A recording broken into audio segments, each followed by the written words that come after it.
I don't think it's where they're allowed to live in Jerusalem. I think it's that there's an Armenian quarter. It's not saying the Armenians can only live here.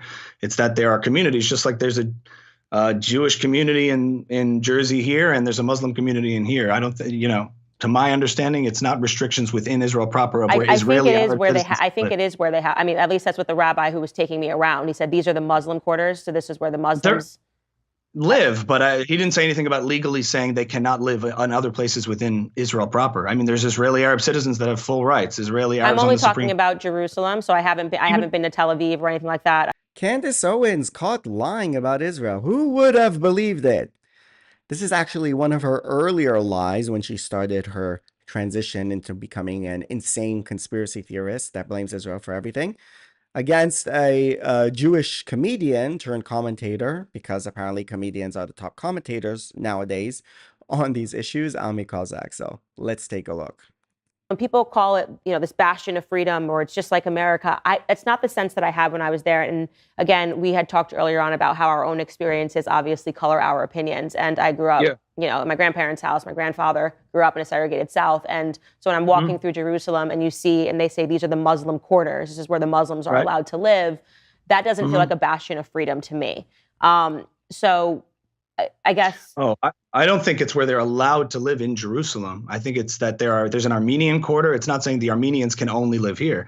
It's that there are communities, just like there's a Jewish community in Jersey here, and there's a Muslim community in here. I don't think, to my understanding, it's not restrictions within Israel proper of where Israeli Arab citizens I think live. it is where they have. I mean, at least that's what the rabbi who was taking me around. He said these are the Muslim quarters, so this is where the Muslims. Live, but he didn't say anything about legally saying they cannot live on other places within Israel proper. I mean, there's Israeli Arab citizens that have full rights. Israeli Arabs I'm only on the talking Supreme. about Jerusalem, so I haven't been to Tel Aviv or anything like that. I'm just talking about There, particularly. well, And Jerusalem and then itself as a city has a division in it where the Green Line divides, and there's East Jerusalem. That's maybe what he was talking about, not the Muslim quarter, but East Jerusalem. There's disputed territory within the West Bank and East Jerusalem that divides, and therefore they're under Palestinian authority or even other jurisdiction. But that's a different conversation as far as what those are. But Arabs within Israel, if you go to Israel, people would be surprised to see on every street sign Hebrew, English, and Arabic. You see a multicultural city. So I'm keep going a little bit because I'm curious in your experience in Jerusalem. Yeah, no, and maybe I'm misunderstanding it, but I think it's worth talking because You are misunderstanding and misrepresenting. It's not where they're allowed to live. It's where they live. There are different quarters with one quarter has churches, one quarter has synagogues, and one quarter has mosques with the different communities. My understanding from the rabbi was that this is where the Muslims have to live in Jerusalem. Not have to. And it looked very different from Choose where, to. the Jewish people were living. And that, again, that could not be any fault of any person other than this is how they take care of their stuff. And this is the way that we take care of their stuff. But, it was noticeably a lot dirtier. It was noticeably a lot darker. And it just made me feel as a Black American and knowing my own history that this is not, this isn't freedom to me. Like if you can't just decide like I want to live on that street or I want to live on this street, but maybe I'm wrong and it wasn't, right. They were just all that might have choosing been to a live there. misunderstanding. It might have been a misunderstanding. Imagine if you went into an inner city in the United States and somebody told you this is a predominantly Black neighborhood and you said it looked more rundown. Would you say that America is systemically racist because If I of was these giving cities? a tour of it, I wouldn't say this is the Black quarters. Probably. Or this is a Black neighborhood, but maybe somebody in the group might misunderstand that. Yeah, and maybe think, I did.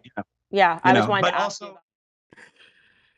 It's funny when she says that. Actually, I know I have been in that situation for a fact in America, in a city, driving around with someone who says this is a predominantly neighborhood of people of color. So that has actually happened. But the fact is, my experience of segregation, this is the problem with how Americans view this conflict all the time. It's always they view it through their own prism of something, not just Americans and other people.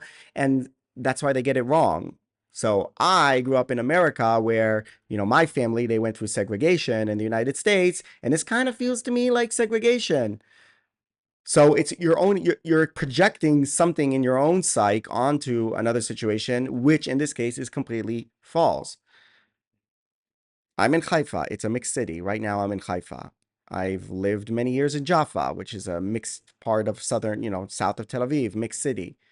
Mixed city means Jews and Arabs, Christians, Muslims, and Jews, all living in the same city. There is no restriction here.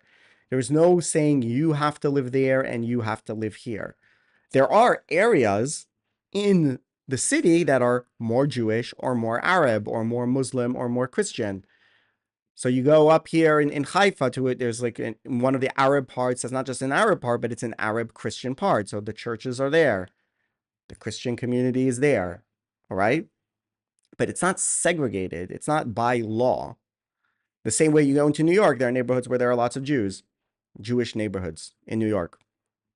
So this is just a lie. And the other thing that's crazy about this regarding Jerusalem is that you may know between 48 and 67, Jerusalem, the eastern part of Jerusalem, was illegally occupied by Jordan, right? So that was an illegal occupation. They were not legally sovereign. Nobody recognized their sovereignty in the West Bank, what's now called Palestine by some people, right?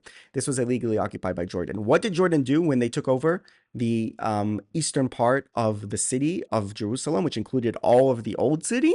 They ethnically cleansed all the Jews from the old city. Okay, so there was the Jewish quarter. There were like 3,000 people there. They kicked them all out. They dismantled part of the synagogues and built latrines with parts of the synagogue from the stones that they had of the synagogue, right? And basically ethnically cleansed all the Jews from the old city of Jerusalem. And this is what happened in all the areas where the Arabs won the war, right? So people talk about how they're the Nakba, right? There were Arab refugees from the war they started. Many of them fled because they didn't have deep attachment to the land, and they just thought they were leaving and then they can come back after the Arab armies defeated the Jews, or they were cosmopolitan and had bases in other places. Most famously, Edward Said, right, the famous intellectual who was actually grew up in Cairo, and his dad his house was in Cairo, and then his whole career basically pretended that he was a refugee from Palestine, when really he just visited his cousin there, and as soon as the fighting started, he just left. They left because they had no stake in the game. But anyway, yeah, so that's what happened in the eastern part of Jerusalem. The Jews were kicked out, so they were actually not allowed to live there. And then when Israel took the old city in 67 from Jordan, that was the first time now in the conflict that you actually have everybody allowed to live in the same, allowed to live in the old city properly. Everyone, Jews, Christians, Muslims, everyone can live there. Unlike before where the Jews were kicked out, everyone lives there. And it's a pretty nice place to go. I've shown it in my vlog a couple times. You can go as well. You'll see there's no restrictions. There is a lot of security there because a lot of terror attacks take place. There's the whole sensitivity around the Temple Mount and Al-Aqsa Mosque. But the idea that the Muslim quarter, as it's called, is segregated is just a lie. There's the Armenian quarter, the Christian quarter, the Jewish quarter, and the Muslim quarter, representing the different communities there. But it's not segregated. The only segregation that you had in the old city was when it was under Arab sovereignty, Jordanian sovereignty. When they kicked the Jews out of the old city, then it was segregated. They segregated it. So there's no Jews allowed in the old city because we took it over and we kicked them out. But under Israeli sovereignty, no segregation whatsoever. And this is one of the big lies that's propagated in general about Israel, the idea that there's some type of segregation against Arabs, against Muslims in the state of Israel. There is no such thing. It is a complete, utter lie. My apartment in Jaffa that I'm going back to soon to live in, there's a mosque 1 meter from my house pretty much. I've shown it in several of my videos. There is no segregation. What there is a border between Israel and the Palestinian areas in Gaza because they often try to kill us. They come into Israel and they blow up buses and schools and other civilian places. They shoot people. So you have a border that's policed. But inside the state of Israel, there is no borders and there's no segregation. And it's a lie. But of course, Candace Owens, well, she lies a lot about Israel. So this is nothing for her. This is a small lie by her scale.